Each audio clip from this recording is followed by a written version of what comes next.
मैं आपके लिए आया हूँ एक मस्त इन्फॉर्मेशन। अगर आप नहीं जानते हैं कि सैटेलाइट की खोज किसने और कब की, तो इस वीडियो को पूरा देखें और पता करें कि सैटेलाइट की खोज किसने और कब की। तो चलो इस वीडियो को स्टार्ट करते हैं। सिंपली आप यहाँ देख रहे हैं सैटेलाइट के बारे में आपने पता ही होगा। यह स्पेस में होती है और इन्हें कृत्रिम उपग्रह भी कहा जाता है। आमतौर पर सौर उपग्रह एक ऐसी मशीन है जिसे अंतरिक्ष पर लॉन्च किया जाता है और पृथ्वी के चारों ओर घूमती रहती है, जिससे पूरी अंतरिक्ष की जानकारी धरती पर पहुंचती है और यह धरती के मौसम के बारे में सारी जानकारी वैज्ञानिकों को देती है। नेक्स्ट देखते हैं। पृथ्वी और चंद्रमा प्राकृतिक उपग्रहों के उदाहरण हैं। पृथ्वी के हजारों कृत्रिम या मानव निर्मित उपग्रह कक्षा में चक्कर लगाते हैं।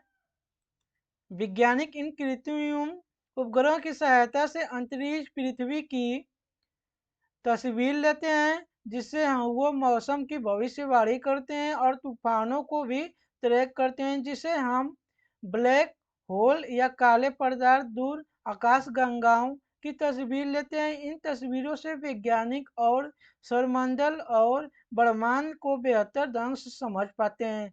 उपग्रह मुख्य रूप से संचार के लिए उपयोग किया जाता है, जिसे कि दुनिया भर में टीवी सिग्नल को और फोन कॉलों को सिग्नल में इस्तेमाल किया जाता है। सैटेलाइट का इतिहास क्या होता है? History of satellite. सबसे पहला कृत्रिम उपग्रह का नाम स्पुतनिक 1 था।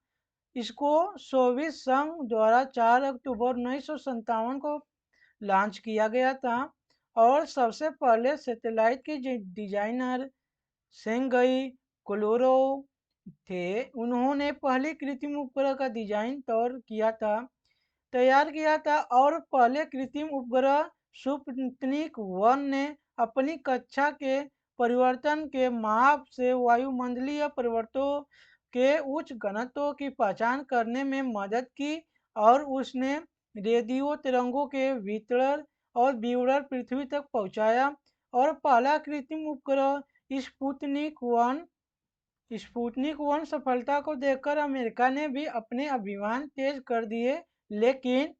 लेकिन सोवियत संघ ने 3 नवंबर 1997 को स्पुतनिक तो शुरुआत किया गया था। इसका नाम एक कुत्ता था। प्रथम जीवित यात्री के रूप में अंतरिक्ष में भेजा गया और यह प्रोजेक्ट में भी काफी हद तक सफलता रहा। और सोवियत संघ की इस क्षेत्र में सफलता देखकर अमेरिका भी पीछे नहीं रहा और अमेरिकी में राकेश सोसाइटी, राष्ट्रीय विज्ञान फाउंडेशन और अंतरिक्ष भूभौतिकी वर्ष के दबाव के चलते हुए सैन्य के एकदम उठाया और जल्दी 1955 में वायुसेना नौसेना परियोजना बार आवृत, जो एक उपग्रह परीक्षण के करने के लिए जुपिटर सी रॉकेट का प्रयोग किया और फिर 31 जनवरी 1958 को संयुक्त राज्य अमेरिका का पहला उपग्रह बना, जिसका नाम एक्सप्लोरर 1 था। और नवंबर 1967 में ऑस्ट्रेलिया ने पहला कृत्रिम उपग्रह प्रोजेक्ट चालू कर दिया। कुछ दिन में अपना पहला कृत्रिम उपग्रह अंतरिक्ष में सेट कर दिया गया। ऑस्ट्रेलिया ने अपना पहला उपग्रह 1967 नवंबर 1967 में WRIS-80 सेट किया। इसके बाद इस देश में अनेक अलग अलग कृत्रिम उपग्रह परीक्षण करने के लिए चालू कर दिए गए। उपग्रह पर परीक्षण पर बहुत देशों में, लेकिन उनमें से कुछ सफल परीक्षण पर निम्न सूची है, देख लेते हैं।